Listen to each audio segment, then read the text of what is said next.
Hello. Hello. Hey.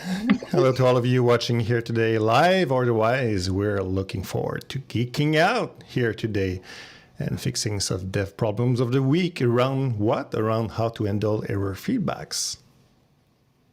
We've got pencils and papers, labs, unicorns here. Kira, Megan, and Fanny. I'm Benoit Meunier. And by the way, we wrote a recent article on the subject of error feedback. So it's available right now on pencilandpaper.io. So I really suggest you to check it out. But don't do that quite yet. Hang out with us just a bit here first, because we're going to try to fix as many problems as we can and see if if you agree with us. So are you ready, Kira, Fanny, and Megan? Okay. Let's go. Let's do this. I'm ready. Let me share you something. Okay, let's start with the first. Oh, yeah, that's one of my favorite rounds right now. So what's this problem again? We can talk about it here. We're talking a little bit about, Web3 and decentralization and wallets and things like that. And right now, when, this developer, Michael, wants to connect, to your wallet, there's something here. Approved here is false or true. And why this is very dangerous, you think? Because if it's true, the platform can access everything in your wallet. And this is what, the system is bringing back. So how we would fix this right now? It's safe, approve false. I'm pretty sure we can help. So what do you think we can do here? So this is more of a confirmation kind of dialogue, right? Like we're either gonna confirm or reject something. Mm-hmm. And then there's just like some code in where the value should be. Is this a dev tool or is this more just regular kind of tool? It's a regular kind of tool, but right now only dev are developing it. And for what I understand, it will return just a text, and this is what we have right now. So this is in the context of, as a user, I gave my wallet address and I'm expecting something in return, like a confirmation of that. Exactly. Well, wallet access. Let's say I want to connect to a Web3 app, or I want to, buy an NFT or whatever it is. I want to, connect. Yeah. Well, in that case, I don't understand why it would be dangerous to show that the approve is true, since you initiated the exchange of sensitive information. It is kind of risky to share your wallet address, but if you decide that this platform is trustworthy enough to do it, I would expect the answer to be plain and simple, like yes or no. But because it sounded like you meant that there would need to be some nuance there. Maybe I just don't understand the use case. What would be the copy for? What would be the copy? Approve. What do you mean by approve? You're approving access to your wallet. Yes or no? Everything? Maybe not everything. Yeah, I'm kind of confused on what's even happening right now here. Actually, I don't know I'm not sure what this is, what I'm looking at. So approve means that the contract you're having cannot access your wallet after the transaction. False. True mean that the contract can access your wallet after the transaction. So users should be not be expected to read code and understand the consequence. Right. So your contact, you're doing a transaction, and now approve or not mean I see. I think I see. Well, we just have to be clear on like what it means to approve the contract. If that means this new app will have access to my wallet after the transaction, if that's the way it works, that would have to be communicated. And then if there's other things, we would have to know and communicate them. Like, you should know what you'd be signing up for. How would you do that? Would you do that in this here. Not like this. I can't understand this modal. It's scaring me. This is a classic model right now in Web3. It's we need to fix Set it. But approval for all. Function Wow. type. So, like Function human type. microcopy would be really helpful. Boolean. Why? Yeah, so I mean, I would say one thing that I would want to do off the bat with a dialogue like this is like title it in a way that is a bit more recognizable for like payment stuff. So like function type, set approval for all blah blah blah blah blah. That's one thing to kind of set the scene. And then for approved, the thing that's confusing as well is like we have this word approved, which is like a positive word, and then we have a Boolean string. So I approve would as wonder, a positive word. Interesting. you know what I mean? It's approved, true, false. Is that good or bad? Yeah, I don't know. Like there's sort of like negative and positive words in here, kind of mixing. So I would almost want to just maybe reframe the whole thing as like status. Is this now? Or like what you're trying to change it to, and then underneath I would sort of say like what that means. Yeah. And then you could maybe see more information, and then you could see what the actual Boolean value is, if that's relevant at all. But like work up to that Boolean thing. If it's I think the explanation there is something I'd be really looking forward to, Kira, because even if whenever it's something like sensitive like this, I want to know, okay, I think I know what this means, but I just want to double check because I might be releasing this or doing something I don't want to do. So having that explanation is really helpful. It's weird that dialogue, right? Like it's meant to really communicate to you the consequences of your actions or the thing you want to try to even do, and then you don't decide not to do it, or Right. whatever the case is. Even the buttons at the bottom, I wonder if we'd like update them, because confirm and reject, in terms of having like a Boolean there and then set approval. First of all, I'm not sure what approval is just by looking at this, and then true and false, and then confirming it or rejecting it. It's like, what's that mean? What happens if I reject it? Yeah. it's true that you're in a confirm, dialogue, and it's something is already approved. Yes, exactly. Good point. Yeah, there's a past tense, like language in there, like compared to, I don't know, something like approval level set or something like that, which would show you what would happen if you confirm, maybe. Yeah, and it's also not clear if the system has approved true or false my thing, or if I did that at a previous step. Like, yeah, but I agree with the positive, negative framing of this. Like, some kind of status or something neutral is more reassuring. It's more neutral. Good. That's one.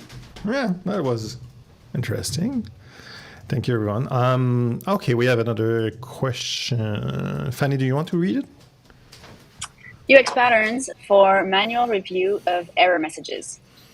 I have a set of 80 plus automated tests that run every morning on all the data sets in my database. A lot of computing. Some are critical tests and some are non-critical. Any failed tests record in the DB table and the data set that failed and the test that was failed. The list of all fails can be 10,000, and the list of critical fails is usually between 10 and 30 items. I want to represent the list of failure for manual review, along with some action buttons like retest, ignore, and remove. What common UX patterns for this functionality? So what do we understand about this problem? So he has an interface for this? Well, I didn't see any interface. Buttons. It's like a table, I guess. It looks like, well, there's this big process happening, And then we have like an audit trail kind of thing of the like the errors. The errors themselves they're either important or not. Because I know with some processes that run like parse errors in a database or something, they're like FYI, eh. But like failed to find a table or something like that would be like a big deal. So you could have a big list of processes, and you have to remove or retest or ignore, and you have to do that, manually. Yeah. So common UX patterns for this functionality. I love that question. Is theirs? Yeah. Have you guys seen any in this crew? Well, I mean, we can look at it as if there was an interface, which I assume he doesn't, but if there was, it would be like some kind of list or table, and then you would ideally have these failed tests like auto-selected in some way, like a multi-select, and then you could do one of the three options that he seems like he needs: retest, ignore, and remove. Mhm. But if he's like terminaling his way through this operation, I don't know how you select like the test that you want to rerun, or I'd be curious too if the other things that failed, even if they're lighter weight errors, if they give context to the ones that you can action. Like, would it actually be important to still see those ones to give you the right context What do you mean? or not on how to make the decision? Because like if you had this process running and like you had 3 failures of parsing a database or something, and then you had something that was critical, but those other failures would imply to you why the critical one happened, then you'd want to keep all of those. But if they don't, there's no sort of like cause and effect or like extra context, then you maybe could take the choice to like group the lighter weight ones that don't matter together just as an FYI, kind of out of the way, and then prioritize the things you can action. Yeah, let's say we have this context of, you have one line, one, action button, or, one line of result, and you have retesting or remove. One line, retest, remove. It's just a constant flow of, tests sent into an interface. Will look like that, Imagine an admin just looking at the screen, all the tests are running. Some, have a problem, and they can choose between retesting and remove. So it's not just a show me test, it's a constant flow of. Would you separate that into, critical, non-critical, or retesting and remove, or just bunch at once? I don't know. There's only 30 items. It's not really that bad. No? 10 and 30.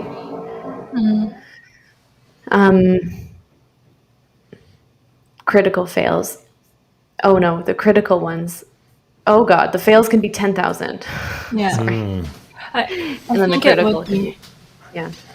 it would be nice if the critical ones they were in a different category, or you could access them easily, or if you could sort, filter, or search. And that might be useful too if there was any other data like this failed, this many errors were detected in it versus this many. And if you have sorting and filtering capabilities for this sort of results, then hopefully that can help you make your decision about which ones to target first, or which ones are targetable first.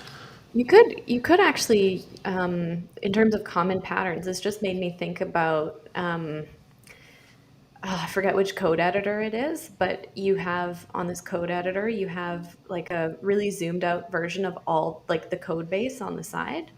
And it has, it's like very zoomed out. So you just see the shape of the code, and then you can kind of get to the spot in the code that you're looking for.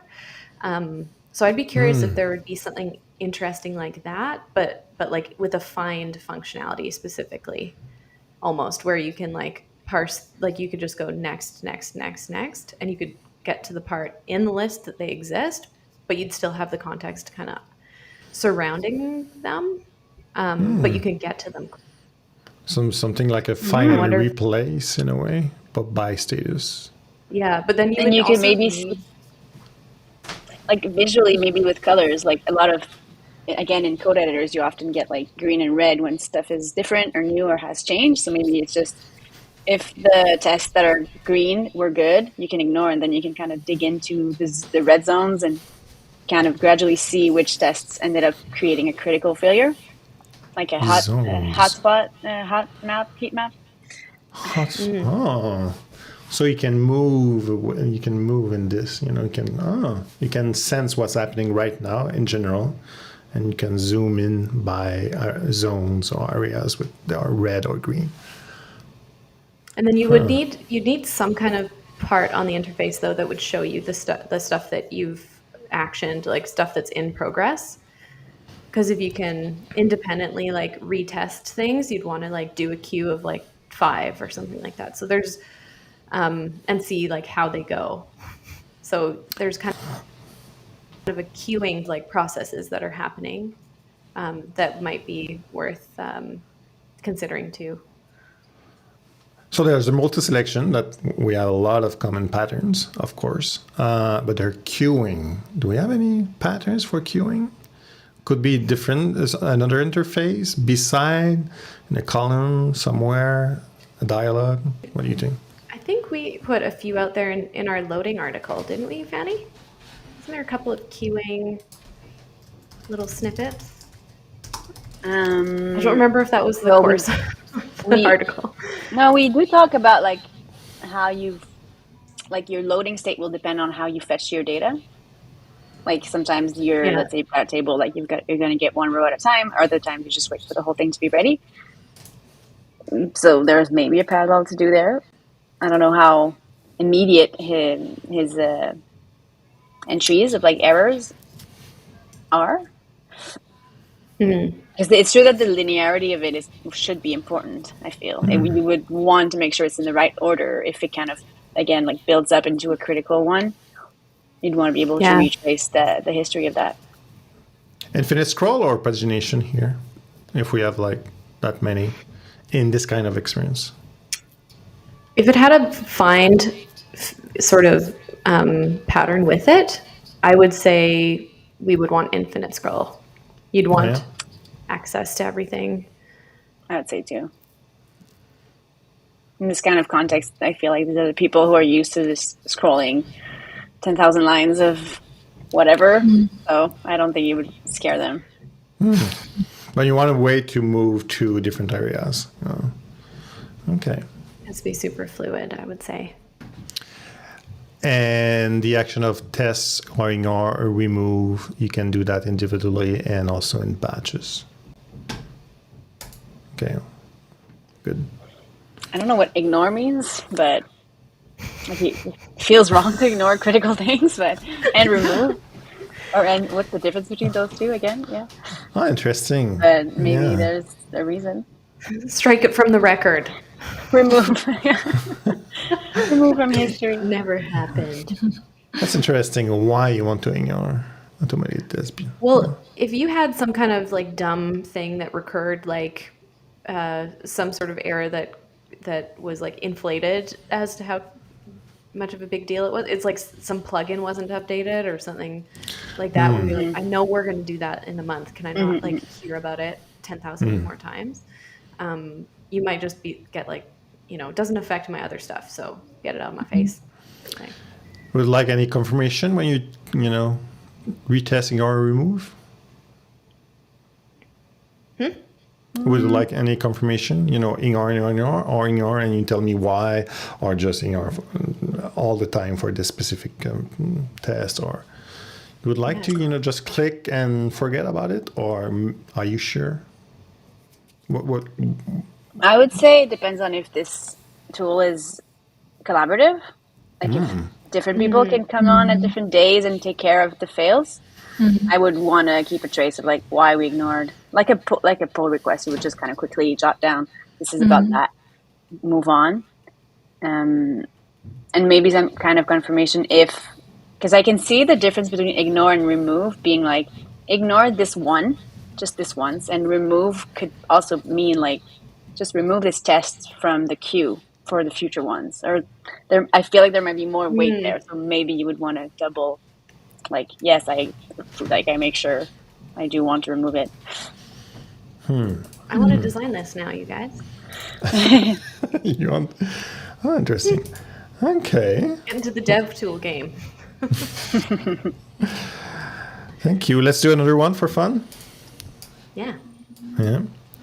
So, oh yeah. Which placement these. for our measure is better? Oh, these. Oh yeah, these. But that's interesting one about our feedback. Is it below the field, on top of field? What do you think here for login, and why? I'm more interested about why.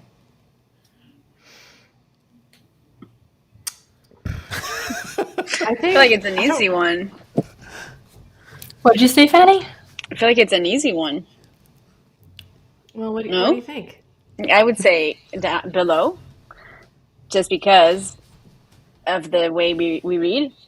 It's as simple as that. Like, you have read the word password before typing in your password, and then you would expect the rest of the story to unfold in the same direction. Mm-hmm. Because you're feel like traveling downwards. Yeah. As you go through a form, right? You're like fields label, are stacked, so yeah. that's what I would finally say. Bottom. Yeah. I agree with the below, but not quite for the same reason. Maybe the same, but honestly, it's what I expect, and I feel like if I saw the other one, I'd just be startled. Like, I'd be like, "Oh, my field moved, and there's an error above. What's that all about?" It's just, It would move. Yeah. But honestly, I feel like my first reaction was just the familiarity aspect of it, which made me think. I was like, "Huh, what?" I just expect it below.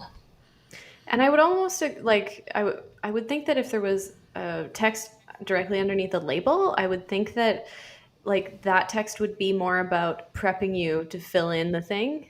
Like it'd communicate with you like you need this and that for your password. And it would be more informative from the label, because sometimes you just cannot get like a perfect label for a text input or something. And then once you screw it up, then you learn that you screwed it up and why. That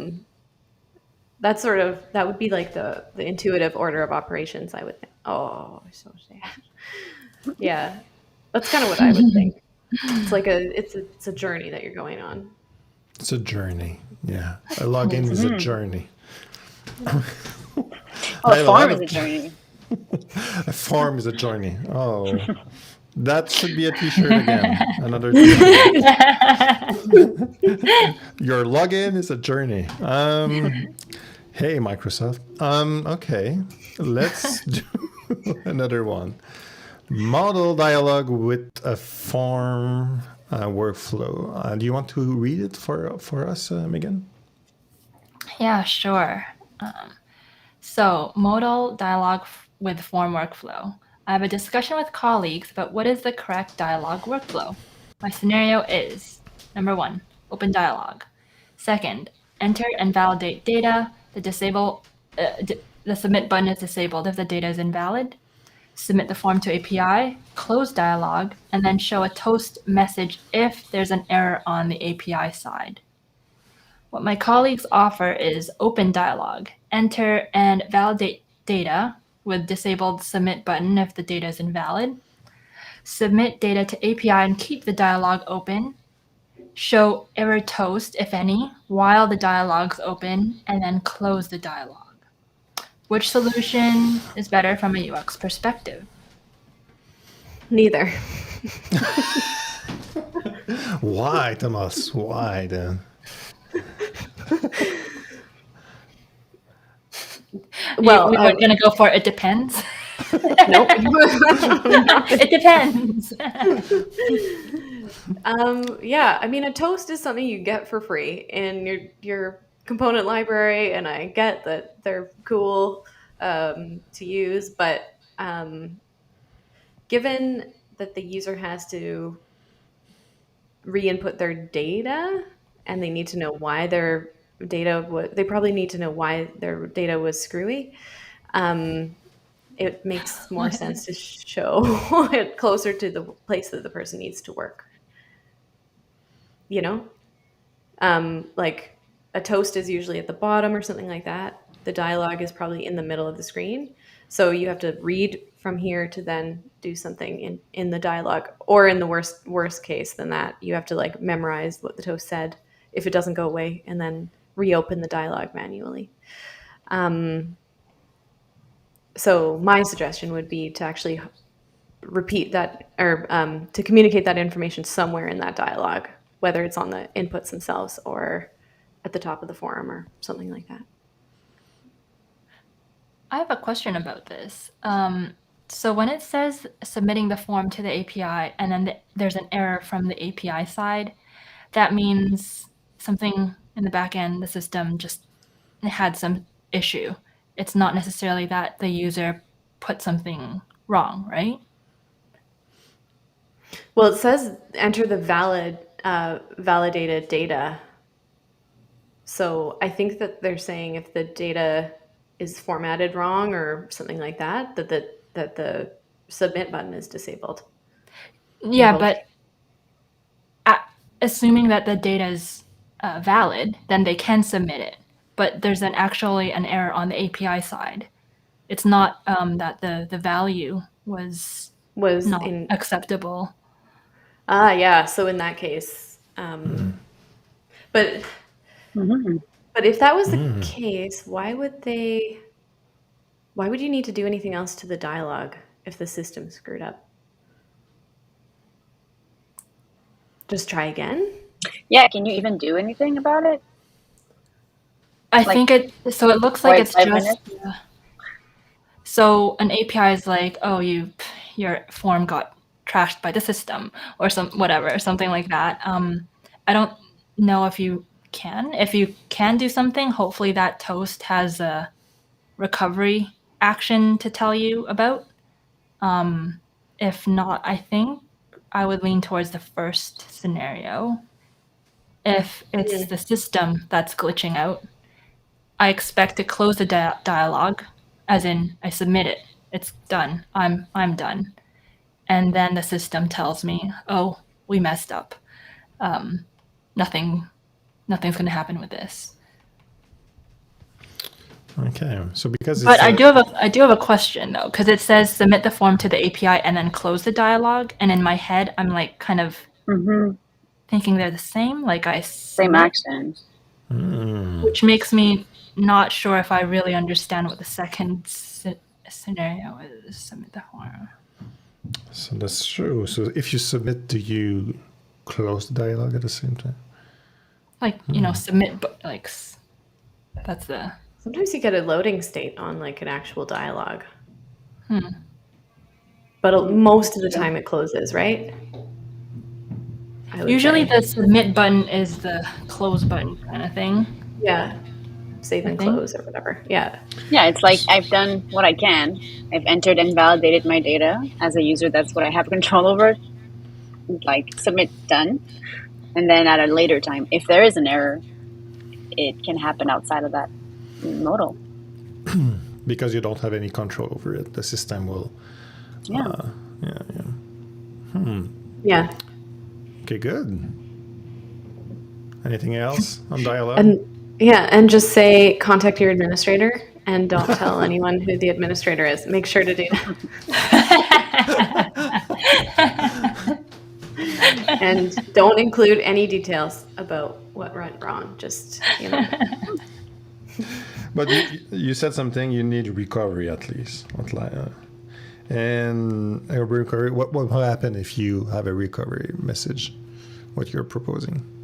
Do it again? More information? The same dialogue will open with some information? What is? I think if your form was initially valid, which it was, because you could submit with the button, maybe the toast could just be really handy with a quick retry link. Like I don't know what the message would be like, API failed because of reason, and then just retry would basically click the submit button. So the system already has what it needs from you. So there's not an extra step of filling up the thing again. And if there's an error, there's a success message somewhere, maybe? Why? And why not? Yeah. You would, I mean, if you're doing the toast thing, then you would probably do a confirmation type toast once it's cool.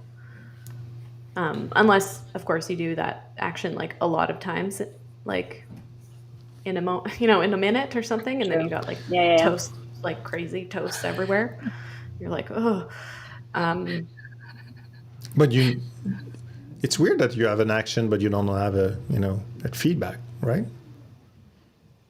Is it weird? Submitting, closing the dialogue is your confirmation that it worked, in my mind. If it's that you send something, minor task. But there could be other things on the screen. Maybe something gets checked, or something like a stat. Your other elements on the screen might be updated based on the thing you just did. Yeah.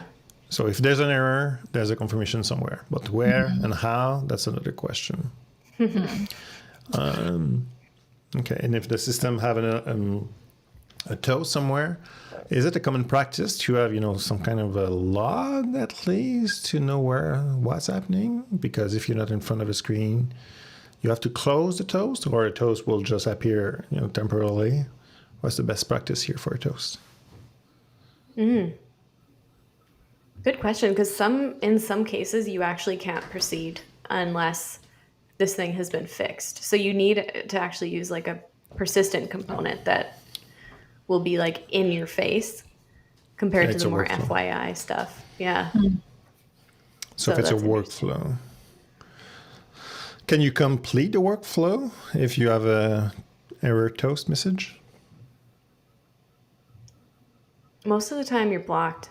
So you're blocked. Yeah, I would say most of the time. So why there's a dialogue in a workflow then? I mean, it could be something where you're uploading files, or, I mean, in this case, you're submitting some details to the data, like connecting with an API or something like that. Sometimes maybe that could be optional or in addition to the basic stuff you're already connected to. It's hard to say. I don't know. Yeah, I would say that if there's a toast with an error, I want a place where I can see all the errors somehow, not just a toast. Give me that, but give me also a place where I can see an history of all the errors and a way to fix it. Yeah, because this is going to be an enterprise situation, enterprise product sort of situation. So there's usually a good log or something like that that's hopefully readable, which we just designed in our heads about 5 minutes ago on the other one. One rule of thumb for me is a toast is, how can I say that? A toast is a bonus for me. A toast will be there, I'm just, showing you something temporarily, but you have a place like a notification panel or somewhere where you can have all the information. A toast is, you're in front of the screen, great, I will give you this information. And if you're not there, no problem. There's a way for us to inform you that there's a problem. Yeah, because it's a transient component. Like it does run that risk of, if it only lives in that kind of format, then you're like, okay. Because I've definitely used stuff where they used like a transient state or component like that, and then you're like, how do I go back to that? So if there's a workflow, I feel like one of the last step or next step is, confirm everything, everything that you, any data that you input and all. Yeah. Like for example, with ClickUp, you create stuff and you get a toast that says you did it. But unlike other products, you can't just like go on your own profile and see all the stuff that you did today. Like that's what I would do in Jira all the time when I use Jira, to just see like, oh, what did I make today? And you could just have that reference of yourself in your own log of work, and like, and then you can act on it. Yeah, so it's super important, I think. Yeah. I love a good toast. Anyway, good. Fanny, you want to read it?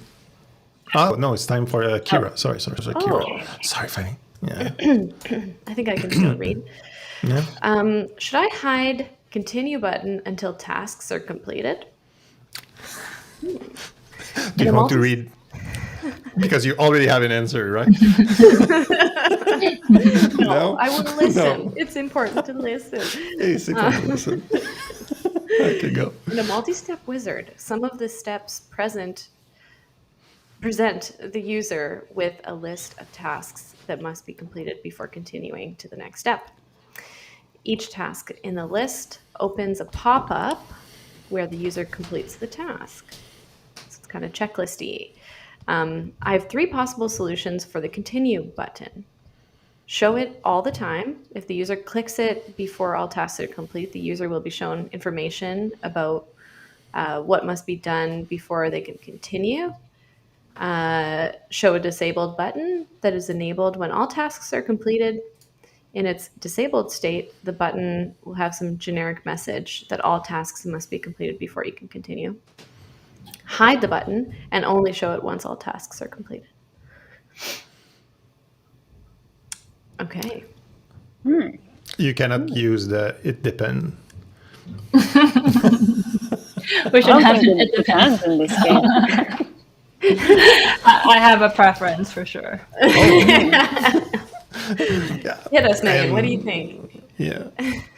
I like B. I like seeing the button and knowing what I'm working towards. But I think it's misleading when the button's enabled before it's done. But sometimes there's issues when something's just disabled and nothing happens. So I do like having that message about why it's disabled, and giving you that kind of info. So you disable the button, but you explain why it's disabled in kind of a wizard type of thing. And where you show that? Near the button or near the task? I think it kind of depends on what the whole situation is. If it's like, oh, you need to complete, if it's very clear, you could just have like a couple words underneath the button, for example. I think that could work. If it's a lot more complex, like don't forget you have to go to settings, you need to enable this and that and something else. Yeah. Let's say you have 12 steps, and in every steps you have like another 15 inputs. So how do you inform them? I would want to inform them at multiple instances, I think, like somewhere near the continue button, and also at each of the 12 steps as well. Having that context of, this is, why is this step important? Why do we need it? And how does it all fit in together? Yeah. I love it because, well, I think we did it in the current project right now. We have some kind of a wizard, and we have like a summary here of everything you did in every step, and you have your next button here. You gotta scroll over, Benoit. Oh, sorry. So you have a page where you do everything, and you have your next step, and you have some kind of a summary of every step that you did with a continue button. And so if you have a continue button with a summary of everything you do, you can say, there's a problem here, here, and here, and you can go back. And you can disable it if you have this function here, or this thing you can have before even the continue button. In a mobile would be, things like this. You have your step, and you have all the information. You have your button on the side. And so in an enterprise UX, having a list of everything you're about to do when you click confirm, like a receipt of your 12 steps thing, feel like something very common for me. Yeah. And I would say too, just a note about this person was considering just hiding the button. This is something that comes up pretty regularly. Making this decision to hide things or not hide things. is like a very subtle and kind of difficult decision in a lot of cases, and one that needs to really be considered carefully, because taking things out, in this case, they wouldn't know they could continue a thing ever, or how they would proceed from this page. They would just sit there like, whoa, like, what is It this could be page a about? bug for them. Yeah. It could be, yeah, like this isn't loading properly. I don't have access to this thing. These are things that people could easily assume from like large action buttons or other kind of actions missing altogether. So there's lots of cases like progressive disclosure for forms and things like that, where it's like hiding things is actually really useful. But there's also a lot of cases where it creates a sense of, mistrust or chaos or confusion. Unrest. Yeah, Chaos. unrest. Yeah. Floating in the abyss. Yeah, don't hide things to users. Yeah. Yeah, because if you hide things, you feel like you're not in control of it. You cannot do anything. And at least there's, you can debug interface. You can debug your, oh, okay, so I understand this result. Why? And you investigate and when it's enabled, oh, I did it. So there's an action reaction here that is useful. So don't hide things. Yeah. Yeah, totally. Yeah. Yeah, I think, not disabling a button and doing on the go is something that is more and more common. It's not a big, page of, are you sure this is what you're about to do? 12 miles of this is what you'll submit, this. Are you sure? And you signing with your blood somehow. Okay, go. No, you're confirming all the way. You're helping them. You're supporting them, and you're doing that. While you're playing, it's not just submitting a big thing. So yeah, this confirmation page, I see it less and less. I can save things along the way. Help you just when there's one error. Yeah. Mm-hmm. That's it. That's it for today. How was it to solve some problem like that? How you felt? Oh, it's fun. It's fun. Yeah. I like saying the spicy hot take as well, just to rile up the audience. We need more it depends moments. It depends. Well, if you want more independent moment, you know what to do, everyone. You just have to submit, a problem. There's a form below, comment, whatever you want, submit something, a link or a video or just an interface with a couple of question, and we'll try to help you here. So, yeah, that was Fanny, Megan, and Akira, and me, but not today. So have a nice day, everyone, and see you soon. Thank you. Bye. Bye, crew. Yeah.